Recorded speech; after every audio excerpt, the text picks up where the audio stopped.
Hey everyone, Whitney here with a quick message from the sponsor of this video, Green Mountain Services. Join us for the 6th annual Cerebral Palsy Conference on October 1st and 2nd, 2021. This is a virtual event that can be attended by the comfort of your own home. There will be 2 days of networking, sessions, and high-quality, award-winning speakers. Registration is free. Go to cerebralpalsyconference.org for more information. Providing cerebral palsy advocates, an event for networking and education. Hope to see you there. Hey guys, this is Whitney, and welcome back to another episode of Spastic Chatter. If you didn't know, Spastic Chatter is a platform meant to feature those in the cerebral palsy community, and I get together weekly with individuals with CP like myself to have an uncensored chat, if you will, about what it's like living with this type of disability. And for this week, I'm very excited to announce my guest is Mary, and she's an awesome advocate, activist, however you want to phrase it, for people with disabilities. She runs Upgrade Accessibility on Instagram, and I will let her introduce herself, and I'm sure we have an awesome conversation ahead of us. So take it away, Mary. Hi, Whitney. Thank you so much for having me today. My name is Mary Fashik, and my pronouns are she, her. I am the founder of Upgrade Accessibility, which started in January of 2019. It is a movement designed to challenge today's accessibility standards, but since January of 2019, the focus has broadened onto disability justice, intersectionality, social justice, and so much more. And I'm so glad to be here with you today to have this conversation. Awesome. I'm so ready for this conversation that there's so much to talk about. But first, I kind of, can you explain what Upgrade Accessibility kind of is in your own words, and like why you started it, and we'll start from there. Sure. So, in August of 2018, I was at a local grocery store with my best friend, and I was using the accessible stall, and my motorized wheelchair barely fit into the stall. And I came out of that stall and I looked at my best friend and I said, accessibility needs an upgrade. Because I realized the people who were determining accessibility and deciding what things were accessible were non-disabled people. And I'm like, this is not accessible. And as I began to be more mindful of accessible stalls and ramps that were built 30 years ago that were broken or too steep, I said, we need a change. And not just physical access. Yes, of course, we're talking about ramps, but we're also talking about just access to things like programs that we get denied because we're too disabled, we're not disabled enough. And like I said earlier, it's important to talk about the intersectionality because when you're multi-marginalized, like I'm a woman of color, I'm disabled, you start to realize how many doors are closed to you and the layers of discrimination you face. Because while I am a woman of color, I am not a Black woman. So I do have privilege. And I want to acknowledge that I have privilege. But this is why Upgrade Accessibility is so important and why I'm so passionate about my movement is that I want to change the way society and non-disabled people view disability and chronic illness, and that they understand the intersectionality that there is there. Exactly. You said so much in that statement. The first thing that stood out for me is when you said that as far as like accessibility, the accessibility features, the like the universal design aspect of it, it's I like how you said that the people that create this are not are not disabled. So like they're coming at it like at a perspective that they don't understand. Like they have an idea of what they think would be accessible, but it's not really feasible. And I like how you said that like you were going like the bathroom stall I'm sure is for me that's one huge issue of accessibility when I go in public. And like you said it was for you, like it's like I feel like society thinks that if we're out and about, we have a caretaker with us, and that is not the case. So like I'm getting back to the point about the accessible stall. When I'm in public by myself, I will choose to hold it instead of go to the bathroom because I know I'm gonna have problems in the accessible stall because for just to give people insight, like for me, I use the bar to actually I stand straight up to it, like I pull up to the bar and I stand straight up. Well, if you notice or think about it, where do they usually put the toilet paper? Right, right where my knees would go when I'm standing. So like it's just like those little tidbits that people don't really think about. That's why I think when they're designing stuff for people with disabilities, a person with a disability needs to be involved. Like it needs to be. And you were mentioning like how we didn't have like access to like buildings and stuff. Like the term grandfathered in needs to go away. Yes, it does, because there is no grandfather clause, and that is the one thing that businesses will use as an excuse. I want to go back to something you said though. You said people assume that we have caretakers with us. Prior to the pandemic, 95% of the time when I was out by myself. And I would go to the grocery store and people would be like, "Oh, where's your helper?" Me, my best friend. And I'm like, "She's not my helper, and I'm here by myself." And yes, I can be by myself. I can be left unattended. So I wanted to confirm what you said.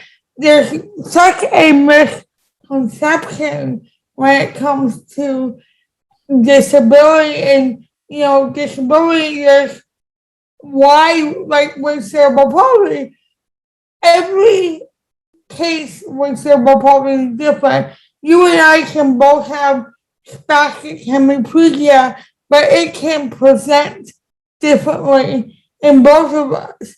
And that's something that non-disabled people don't seem to understand. And, like them assuming that we need someone out with us, or if they see us out by ourselves, they'll be like, "Oh, good for you." It's so patronizing. It's something that we go through all the time. I'm coming back around to the grandfather course.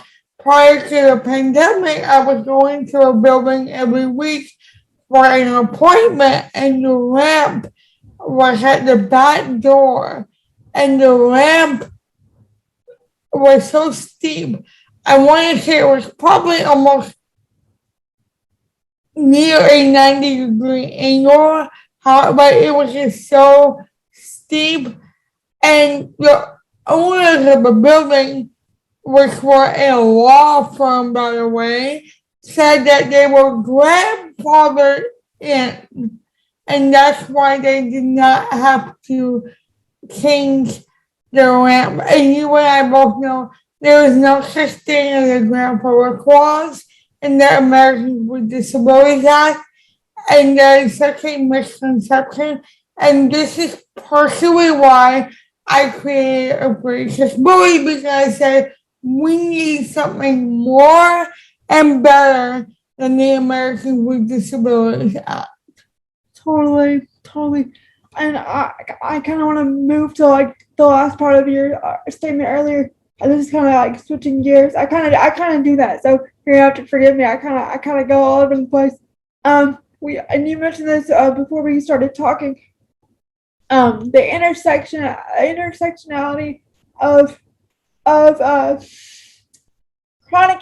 chronic illness and cerebral palsy. Do you kind of want to touch on that and like kind of explain, like, because I totally agree with you. There's some kind of intersectionality about dealing with that. I don't know if that's the word, but there's as you age, I feel like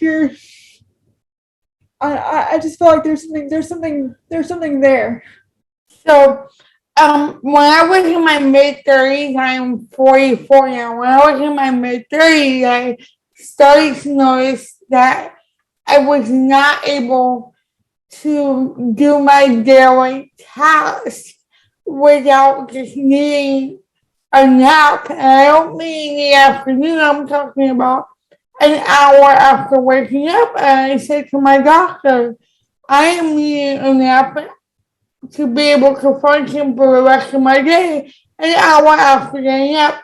And he said to me that I was just getting older, or I was just depressed.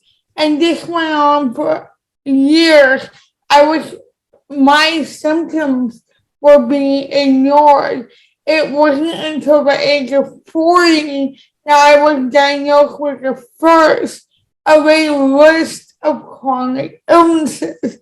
I was constantly being told, oh, it's just your cerebral palsy.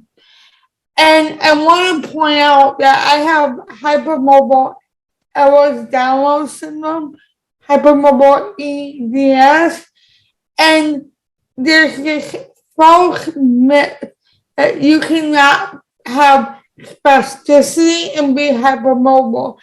And I'm here to tell you that is not true. You can be both. You can have both. And this misses this because there is not, you and I talk about, there is not enough research done in adults with cerebral palsy. I think there's an overlap there between chronic illness, because most of us with cerebral palsy experience fatigue, but this is not normal fatigue. There has to be an overlap between cerebral palsy and chronic illness, but because there's this idea in the medical field that you can only have one or the other, so many of us are being ignored. And I had to, if it wasn't for my community on social media and figuring out what I had and going to the doctor and finally being diagnosed. And there are several chronic illnesses that I have self-diagnosed, and self-diagnosis is valid because sometimes you don't get the testing that you need done. So I want to say that I believe that self-diagnosis is valid. But all of these things are being ignored by doctors. I had a rheumatologist told me he refused to do the genetic testing for EDS because it was too expensive. So I would not get an official diagnosis, even though he said he believed I have hypermobile EDS. And the same went for POTS. There is a test that they do, but because I'm not physically able to do that particular test, the doctor, the cardiologist, will not do any other testing. He just told me to increase my sodium. This is what I'm being told. And I'm wondering how many of us in our age group, in our late 20s, 30s, and 40s, are going undiagnosed and untreated because the overlap is being ignored. You're making me like think so much because I'm nearing my mid-30s. Like I'm 32, and everything that you just said, I'm kind of experiencing the start of that. Like I fall I if I stop in the middle of my day and like I stop and watch a TV show or a movie, I'm automatically asleep. I there's no and I could just wake up and start watching TV and I will fall asleep. Like I'm exhausted throughout the day. And like there's so much more like pain associated with like they like I was always a firm believer that cerebral palsy does not get worse as you get older because that's what I was told. That's a myth. That's a myth But that we were it, told.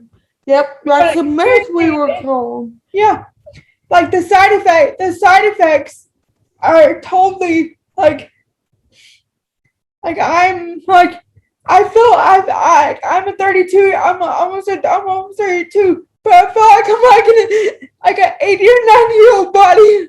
Like it is ridiculous. I think, I think listening to you, I think we were all told this myth that cerebral palsy is a non-progressive condition. However, our circumstances progress. Yes. And things like that progress. So while the underlying cerebral palsy may not progress, everything along that comes along with it does. And I think, again, this is something that I remember very vividly the woman who raised me always saying that CP is non-progressive. And I think the problem is you see it in parallel to SMA. Yeah. SMA can and does get progressively worse depending on the person. Obviously, I'm not an expert in SMA, so I don't want to pretend I am, but I do know that compared to, so when you're saying cerebral palsy is non-progressive, what medical professionals, I believe, in my opinion, are comparing it to things like multiple sclerosis and SMA. Yeah. And, like, and when I was in my 20s and like I like to work. I like to work out. I like to be physically fit. People tell like I was told that if you just work out, it'll be all good. Like it'll be better. But as I've gotten older, like I can't. I feel like I can't work out as efficiently as good as I used to because I'm just so exhausted, so much pain. Like I feel like I get my adrenaline going, but then after I work out, I'm like I can't do anything else for the rest of the day. I'm done for. I know, and that was me too. I was at one point about three and a half years ago. I was going to the gym 5 days a week, Yeah. and I was going to physical therapy twice a week. And it got to a point where I was like, I physically am not able to do this anymore. And it was because one of my chronic illnesses went into a flare, and this flare never calmed down, and it just kind of went from there. And I'm with you, like, yes, would exercising help? Absolutely. Do I have the energy to do it? No, and if you did, you would have more energy. It's this whole circle. But I feel like if we were treated for what we have going on, aside from our cerebral palsy, that we would be able to maybe do a light exercise and not feel like we're gonna fall over from sheer exhaustion. But again, this goes back to this chronic illness sign is being ignored. Like I remember being a teenager, and I'm dating myself now, but I'm a young girl and in my adolescence watching the Golden Girls, and there's this episode of Dorothy getting diagnosed with chronic fatigue syndrome, and how she went from doctor to doctor, and they just told her that she was depressed, and it would be fine. She's only depressed and all this. And she finally gets to one doctor after a slew of doctors telling her that nothing was showing up in lab work and she was fine, that she did indeed have chronic fatigue syndrome. And I remember growing up seeing that on in syndication and thinking, I have that. Listening to what they were saying about her symptoms and thinking my whole life, I have that, but then being dismissed by doctors. And I can tell you that now, every time that episode comes on syndication, I cry because that is my experience, being dismissed from doctor to doctor, being told that I'm just getting over or I'm just depressed. And I'm wondering how many of us in the CP community are being told the same thing. That it's just because our bodies are getting older. And I don't know if you've been told, but that we age faster than someone who is not disabled. Yeah. But maybe we do because we have underlying chronic illness. Exactly. I haven't been told that like personally, but I've been like I know that that we expend like 3 to 5 times the amount of energy that say an able-bodied person does. So like just like that's for reference for people that are watching this that don't have cerebral palsy. That just imagine going throughout your day and having to expend like 3 to 5 times the energy that you do on a normal basis, and having to use that every single day. That's what we're talking about when it comes to these underlying things that we're discussing. It's like having an older car and having a full tank of gas, and it only goes 2/3 of the way, as opposed to, let's say, a newer car would go like 35% longer on that tank of gas. And I'm not saying we're old or we're new, but that's kind of what it does. Like a non-disabled body works differently than a person who has cerebral palsy. And just because of how we move, it causes our body to expend more energy. And that can contribute to our fatigue. Yeah, and I'm gonna say this, and then I'm gonna move on to another question, because we could go on, we could be on the topic for hours. It reminds me that you mentioned this before, and totally true.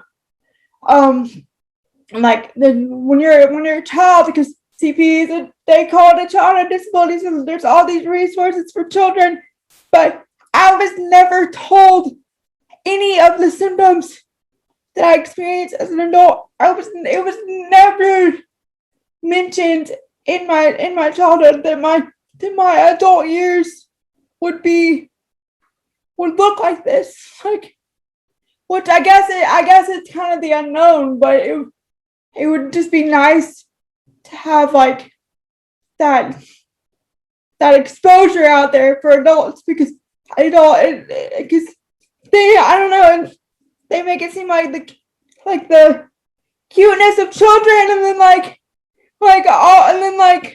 you reach adulthood and it's something totally different. So I don't know if you feel the same way, but I do. I absolutely do. It's like when you turn 18 or even 21, it's like medical professionals, they don't have any answers after that. And this is something I get a lot of pushback for in my advocacy when I talk about parents who have children with cerebral palsy, and say, you posting videos of your child in PT is great, but we need you to be an ally, because we're the ones in our 30s and 40s who are trying to figure out what your child's life is going to be like when they get to be our age. And we need the research, because I don't know if you're familiar with SDR surgery. A lot of so SDR surgery is spinal dorsal something. Rhizotomy, thank you. And the surgery is ultimately most children with cerebral palsy now are having this surgery. It's expensive for one. And the other thing is they are required to go to extensive physical therapy after the surgery. What happens to these children's bodies that have had the surgery at the age of 20, 25, 30? There's actually a doctor that's actually agree. I've had a couple people on Spastic Chatter. There's one doctor that's actually doing the surgery on adults now. Like you said before, like a couple years ago, it was just children. So now they're getting that. Now they're getting to do that research on adults, because they opened the door to adults. Like, but I agree with you. I don't know. Like there's gap since it didn't happen for so long. There is that gap. So the unknown. And an adult having that surgery, the research being done on the adult, it won't be the same as the child that had it done when they were smaller. Their body's going to change and things are going to change. So, like you just said, there's going to be a gap in that research. So, they won't always know how it affects an adult that had the surgery as an adult, not an adult that had the surgery when they were 5 or 6 years old. This is where we need to close. We desperately need more research, and not just with the surgery in general.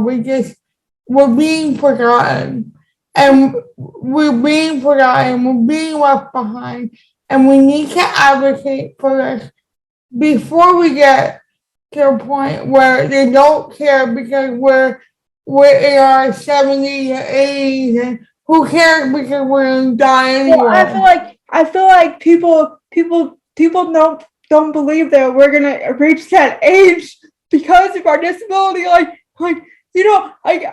be honest, I don't know anybody with cerebral palsy in their 60s. it's not talked about. Like I don't I seriously do not know anyone in their 60s that has CP. I know one gentleman. I don't know him well, but he lives in my town. But I am spoken to him. I was his son's teacher at one point.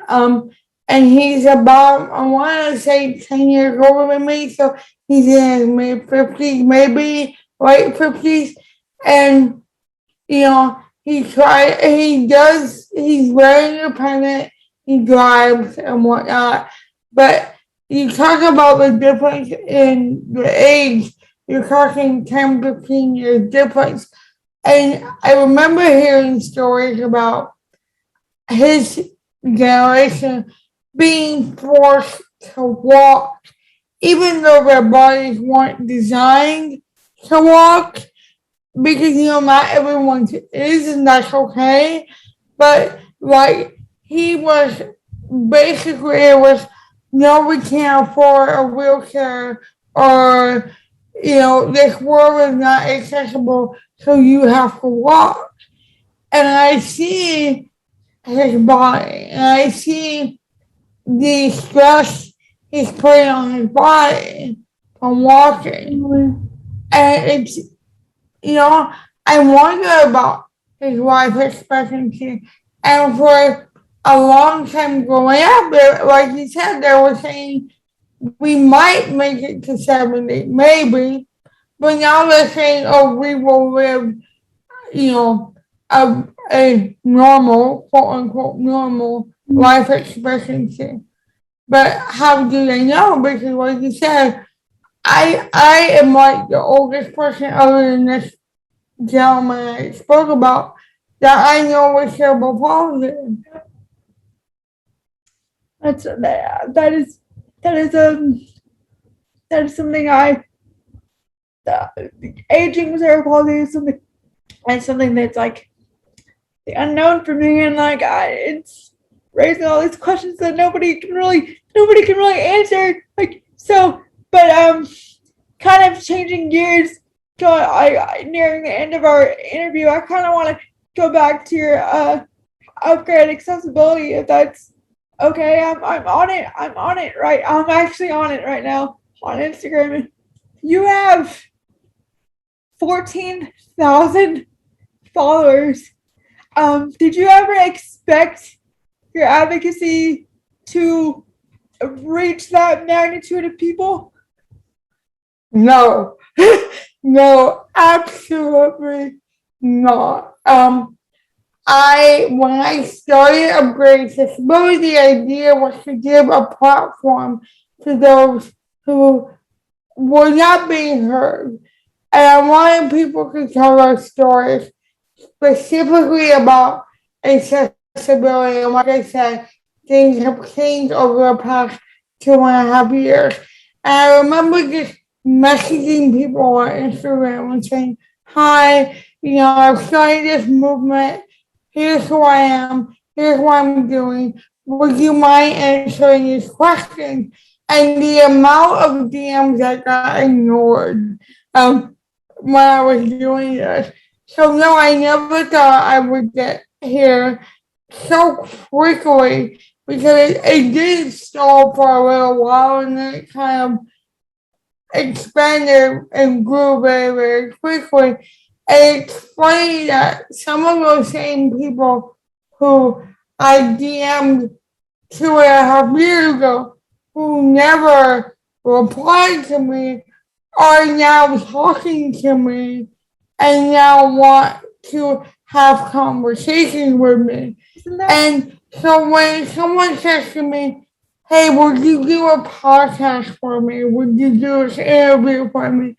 I do my best to say yes, because I remember what it's like when you're trying to do something and people in your own community won't respond to you. And I never want to get to a point where I'm so quote unquote big on social media that I won't say yes to a podcast, or I can't answer a DM about a question, or anything like that. So no, I never thought we'd get here, but I want to say that I still have a lot of the same friends I did from day one. They have grown with me and stuck by my side. And I want to keep my wheels, my feet firmly on the ground. It's a lot of work. It's tireless. It's thankless. There are a lot of hard days. And, if you don't mind me saying this, I want to say that there's been a lot of talk lately about how social media is not real life. Um, I have made some of my best friends through social media. I understand that there is a toxic layer of social media. I'm not just showing that, but I'm tired of mainly non-disabled people saying that social media is not real life and that online activism is not real activism. If you don't believe that online activism is real activism, then you're not paying attention to the disabled and chronically ill community and how we mobilize. And I think I just wanted to mention that. No, I totally agree. I kind of like bouncing off what you said. Like this day and age, social media has expanded advocacy. It has made it to where like it's at the click. It's in your it's in your it's in your hand person. Like it's so easily accessible. Like, but with that, it's kind of like a catch-22. Like, 'cause you're advocating for this cause. You're doing your damnedest. You're putting all your effort into it, and then there's always going to be those naysayers or something that goes against you or anything like that. So like I can see both sides, but for me, social media has like been like a lifesaver, like you said. Um, at the end of my interviews, I ask my guests if they have any advice for others that are like going through similar situations as themselves. Do you have any advice for someone that's just getting started in their advocacy?